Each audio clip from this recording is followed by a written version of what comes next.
something, set it free. And this guest today must really love blood because she gives it away for free all the time. Please welcome our guest today, a real live blood donor.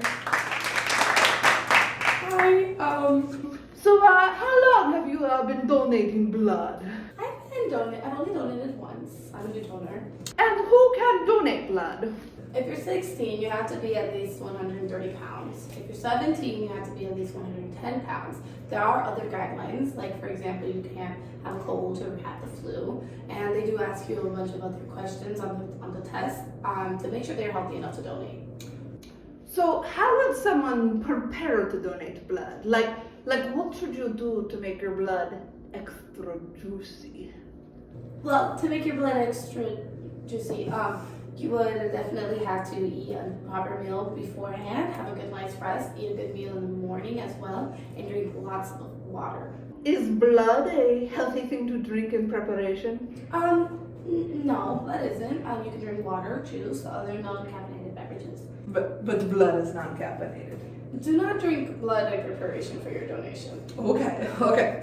What should someone expect when they go to donate blood? Well, you will fill out some forms. They'll ask you a bunch of personal questions about your health and the way you live your life. This is all just to make sure that your blood is safe for donation. Yes, because nobody likes bad blood. That's true. Especially not Taylor Swift.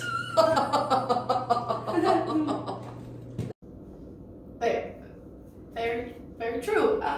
Anyway, they'll take you into the bus, and the bus will take you to like a private room. They'll ask you a couple of questions and run some more tests. So do I need to bring a number 2 pencil for this type of test? No, not those kinds of tests. After you fill out the form and all of that, they'll take you in and they'll prick your finger for iron. They'll do your temperature.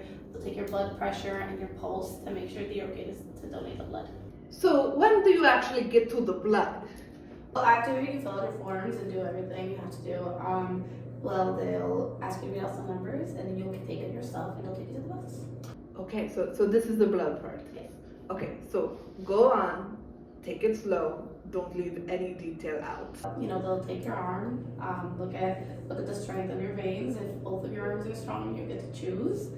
I personally choose my left arm every time because I'm right-handed.